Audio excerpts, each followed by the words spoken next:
भूर्भुवः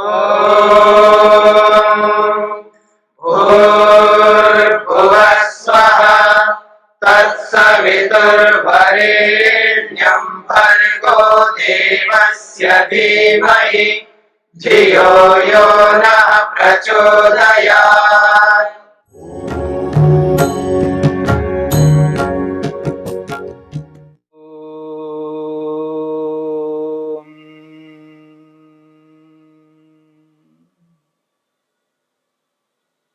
मन को रोकने के उपायों पर विचार चल रहा है।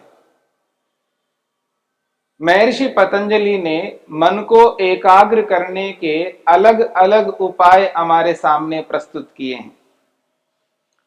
जिन उपायों को अपना करके योगाभ्यासी मन को स्थिर करता है, स्थिर हुए मन को आत्मा में लगाता है, आत्मदर्शन करता है और प्रभु में लगा करके प्रभु का दर्शन करता है। आत्मदर्शन प्रभु दर्शन के लिए पहले व्यक्ति को अलग अलग उपायों को अपना करके अलग अलग उपलब्धियों को प्राप्त करना होता है। उन अलग अलग उपलब्धियों को प्राप्त करने के लिए व्यक्ति को मन को एकाग्र करना पड़ता है और मन को एकाग्र करने के लिए मन को प्रसन्न करना होता है। प्रसन्न मन ही एकाग्र होता है। खिन्न मन, उद्विग्न मन, चंचल मन कभी एकाग्र नहीं हो सकता। मन को एकाग्र करना है तो मन को प्रसन्न करना है और मन को प्रसन्न करना है तो ऐसा व्यवहार करना है जिस व्यवहार से मन प्रसन्न होता है। याद रखना, मन द्वेष से प्रसन्न नहीं हो सकता, राग से प्रसन्न नहीं हो सकता, मोह से प्रसन्न नहीं हो सकता। या मैं ये कहूं, काम से, क्रोध से, लोभ से, मोह से, ईर्ष्या से, अहंकार से कभी मन प्रसन्न नहीं रहता, उद्विग्न रहता है। हां, जब व्यक्ति राग कर रहा होता है, उस राग काल में थोड़ी देर के लिए मन प्रसन्न होता है, लेकिन जिसके प्रति वो राग कर रहा है, लेकिन दूसरे के प्रति द्वेष भी होता है। हां, एक समय में राग है तो द्वेष नहीं रह सकता, लेकिन वो राग लंबे काल तक नहीं हो सकता। मेरी बात को समझने का प्रयत्न करना है। जिस व्यक्ति में, जिस वस्तु में राग चल रहा हो, राग वर्तमान है, उदार वृत्ति में है, यानी वर्तमान है राग, तो राग के काल में द्वेष नहीं हो सकता, ये निश्चित है। लेकिन वो जो राग है वो लगातार राग नहीं रह सकता, क्योंकि जिस वस्तु में राग है वो वस्तु निरंतर उस व्यक्ति को सुख नहीं दे सकता, वो पदार्थ निरंतर उसको सुख नहीं दे सकता, साथ में दुख भी देता है। इसलिए राग के काल में राग है, लेकिन वो थोड़ी देर के लिए है, वो निरंतर उसको सुख नहीं मिल सकता है। और जिस वक्त राग से ग्रस्त है, उसी वक्त उसके विरोधी व्यक्ति सामने आ गया हो, विरोधी वस्तु सामने आ गई हो, तो वो राग हट जाएगा, द्वेष प्रारंभ हो जाएगा। वो रागी व्यक्ति के साथ, रागी वस्तु के साथ जब जुड़ जाता है, रागयुक्त वस्तु के साथ, रागयुक्त व्यक्ति के साथ जब जुड़ा हुआ होता है व्यक्ति, उस काल में यदि द्वेष युक्त वस्तु, द्वेष युक्त व्यक्ति सामने आ जाए तो राग बंद हो जाएगा, द्वेष प्रारंभ हो जाएगा। इस बात को समझने का प्रयत्न करना। और दोनों सामने हो, और जिस वक्त राग वाले पदार्थ के साथ जुड़ता है तो राग होगा, और निरंतर राग वाले पदार्थ के साथ नहीं जुड़ सकता, क्योंकि एकाग्रता नहीं है। याद रखना, मेरी बात को समझने का प्रयत्न करना। राग वाले पदार्थ के साथ जुड़ रहा है, उसको अच्छा मान रहा है, उससे सुख भी मिल रहा है, लेकिन वो निरंतर उस वस्तु के साथ इसलिए जुड़ नहीं सकता क्योंकि एकाग्रता नहीं है। इसलिए उस वस्तु के साथ जुड़ करके उसका सुख भी लेता है, लेकिन उसके सामने द्वेष वाली वस्तु भी खड़ी है, द्वेष वाला मनुष्य भी खड़ा है। उस स्थिति में कुछ देर के लिए उसका मन उस द्वेष युक्त पदार्थ के साथ भी जाएगा तो उसके साथ द्वेष पैदा करेगा और उस द्वेष के कारण से दुख प्राप्त होता रहेगा। थोड़ी देर दुखी होता रहेगा, थोड़ी देर सुखी होता रहेगा। ये जो स्थिति है मनुष्य की, ये स्थिति पूरे संसार में व्यापक है और सर्वत्र इसी स्थिति में मनुष्य रहता है। सुखी भी हो रहा होता है, दुखी भी हो रहा होता है और मूढ़ भी बनता रहता है बीच बीच में। कभी सुखी होता है, कभी दुखी होता है, कभी मूढ़ भी बनता है। उसको एहसास ही नहीं होता है, उसको वैसा बोध ही नहीं होता है। ऐसी भी परिस्थिति आती है। किम कर्तव्य विमूढ़ होता है, क्या करूं क्या नहीं करूं, करूं या ना करूं, उसको एहसास बोध ही नहीं होता है। एक प्रकार से मूढ़ की स्थिति जैसे तंद्रा में होती है, निद्रा में होती है। व्यक्ति को सूझबूझ नहीं रहता है, पता नहीं लगता हो क्या रहा है। जब कभी व्यक्ति ऊंघ रहा होता है, तंद्रा में होता है, उस स्थिति में उसको यह पता नहीं हो रहा होता है सामने क्या हो रहा है। वही मूढ़ अवस्था है। और जागृत अवस्था में भी अनेक बार व्यक्ति मूढ़ बन जाता है और उसी स्थिति के लिए लोक में कहा जाता है किम कर्तव्य विमूढ़ होता है। क्या करूं क्या ना करूं, करूं या ना करूं, इसका उसको एहसास, अनुभूति, अनुभव बिल्कुल नहीं हो रहा होता है। यही मूढ़ अवस्था है। तो कभी व्यक्ति मूढ़ता से ग्रस्त रहता है, कभी द्वेष से ग्रस्त रहता है, तो कभी राग से ग्रस्त रहता है। क्यों? मन एकाग्र नहीं है, मन चंचल है, इसलिए एक स्थिति में निरंतर मन नहीं रह सकता। परंतु यहां पर योगाभ्यासी का मन एकाग्र होता है क्योंकि वो एकाग्र होने का अभ्यास करता है। अलग अलग उपायों को अपनाता हुआ व्यक्ति मन को स्थिर करने का प्रयत्न करता है और जब अभ्यास निरंतर करता है, वो एक दिन वो अभ्यास फलदायी बन जाता है, क्योंकि वो अभ्यास उसको फल देने वाला बन जाता है। इसलिए मैंने आपके सामने एक उदाहरण दिया था, लौकिक उदाहरण। भूमिहीन व्यक्ति भूमि को पाने के लिए जैसे मेहनत करता है, पुरुषार्थ करता है, जैसी तपस्या करता है, जैसी विधि को अपनाता है, जैसे साधनों को अपनाता है, अत्यंत पुरुषार्थ करता हुआ, घोर तपस्या करता हुआ, उत्तम विधि को अपनाता हुआ, अनुकूल साधनों को अपनाता हुआ व्यक्ति एक दिन भूमि को प्राप्त करता है। ऐसे ही धनहीन व्यक्ति धन को प्राप्त करता है और नौकरी नहीं है तो मेहनत पुरुषार्थ करके एक दिन नौकरी को भी प्राप्त कर लेता है। सांसारिक कार्यों को करता हुआ व्यक्ति जिन उपलब्धियों को पाने के लिए जीवन झोंकते हैं, उन उपलब्धियों को प्राप्त कर ही लेते हैं। जब लौकिक लोग उन लौकिक उपलब्धियों को प्राप्त करते हों, तो आध्यात्मिक लोग आध्यात्मिक उपलब्धियों को प्राप्त करने के लिए जब मेहनत करते हैं, पुरुषार्थ करते हैं, जैसा पुरुषार्थ लौकिक व्यक्ति करता है, वैसा ही पुरुषार्थ योगाभ्यासी को करना होगा। केवल मार्ग को अपनाने मात्र से, मेरी बात पर ध्यान देना, केवल मार्ग को अपनाने मात्र से कोई उपलब्धि नहीं मिला करती। उस मार्ग को अपनाना अच्छा काम है। दो मार्ग है, एक लौकिक मार्ग, एक आध्यात्मिक मार्ग। और आध्यात्मिक मार्ग को अपनाना एक अच्छी उपलब्धि है। केवल मार्ग को अपनाना ही पर्याप्त नहीं है। उस मार्ग में चलते हुए वैसा ही पुरुषार्थ करना है जैसा लौकिक व्यक्ति पुरुषार्थ करता है। धनहीन व्यक्ति धन को पाने के लिए जिस प्रकार का पुरुषार्थ करता है, वैसा ही पुरुषार्थ अध्यात्म को लेकर के चलने वाले व्यक्ति को करना होगा।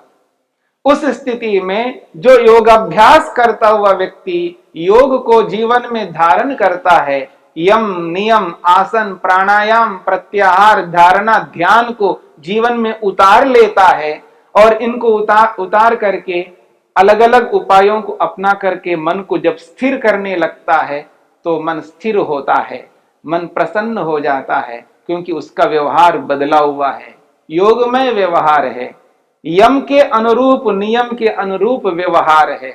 जब उसके जीवन में सत्य है, न्याय है, धर्म है, पुण्य है, परोपकार है, मैत्री है, करुणा है, मुदिता है, इन सब उपायों को जब अपनाता है व्यक्ति तो प्रसन्न ही होगा, और प्रसन्न मन एकाग्र होगा, और एकाग्रता से जिस उपलब्धि को वो पाना चाहता है वो उपलब्धि उसको मिल जाती है।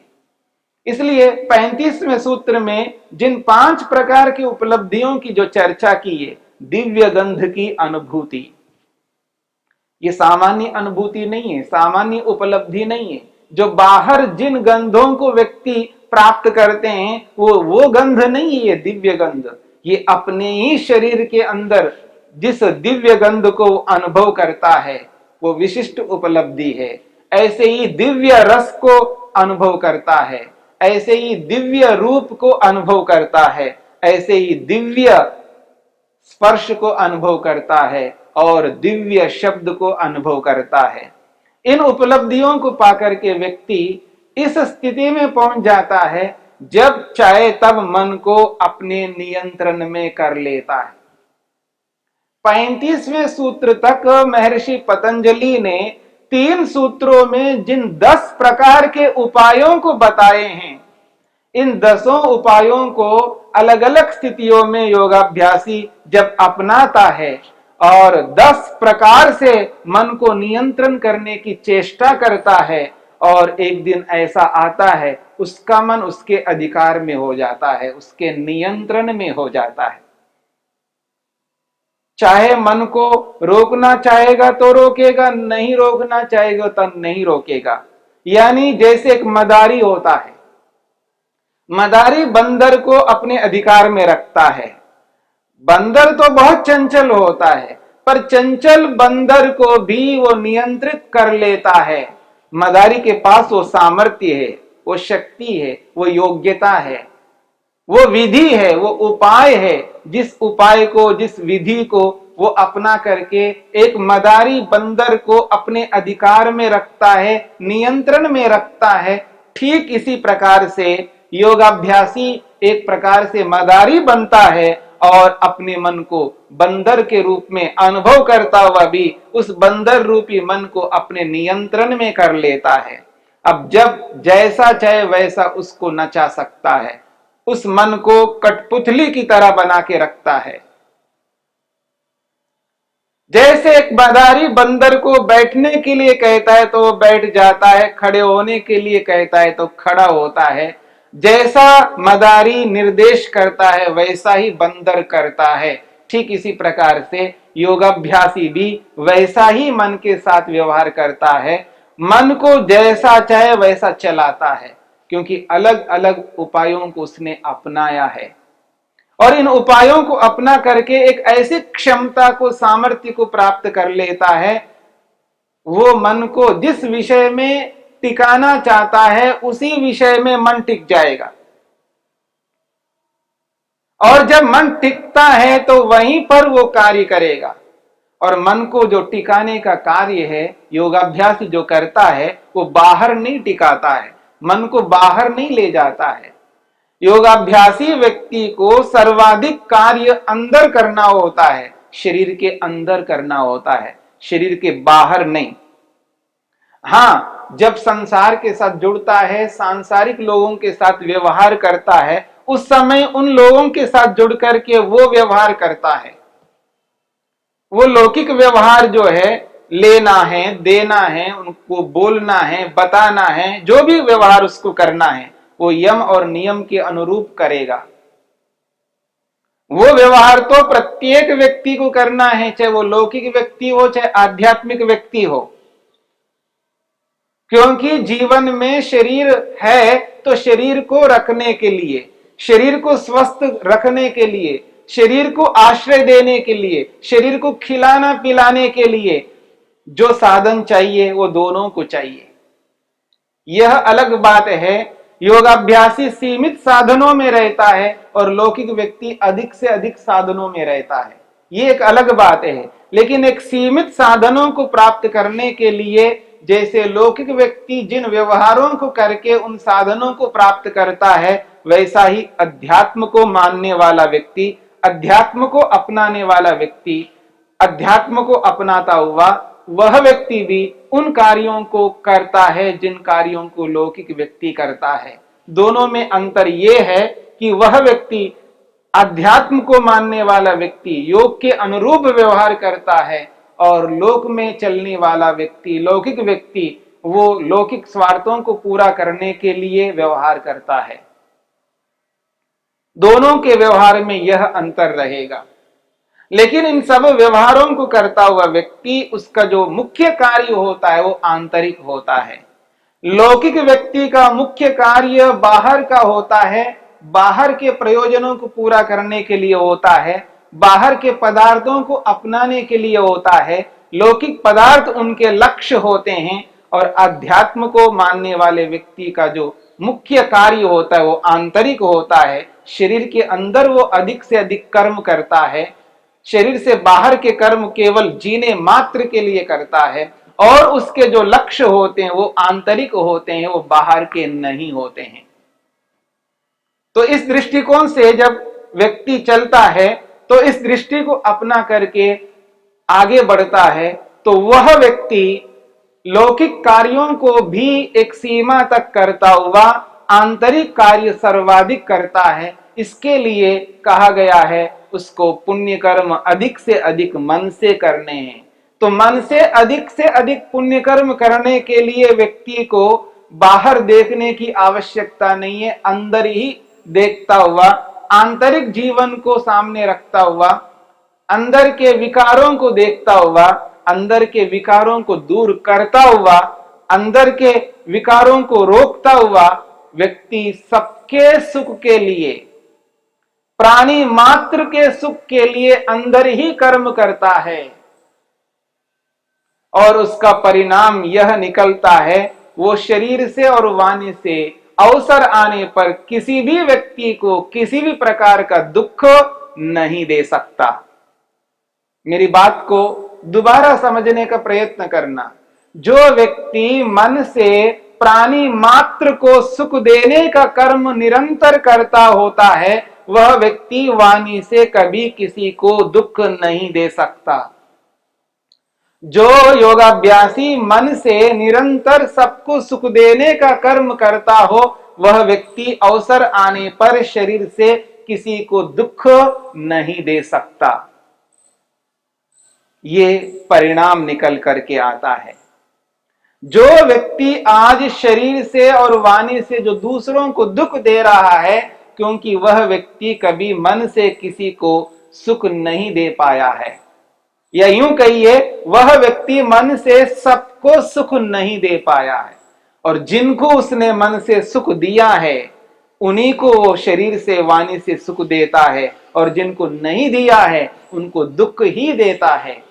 और यही परिणाम है जो शारीरिक रूप से, वाचनिक रूप से जो पाप कर्म दुनिया में अधिक होते जा रहे हैं। इन पाप कर्मों को रोकने के लिए मानसिक कर्म को बदलना होगा और यह बदलाव योगाभ्यास के माध्यम से होगा। इसी बात को हमें समझना है।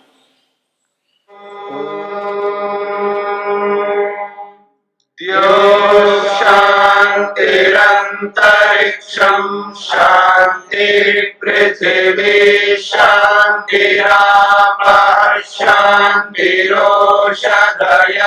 शांतिः वनस्पतयः शांतिर्विश्वे देवाः शांतिर्ब्रह्म शांति सर्वं शांति शांतिरेव शांति क्षमा शांतिरेधि।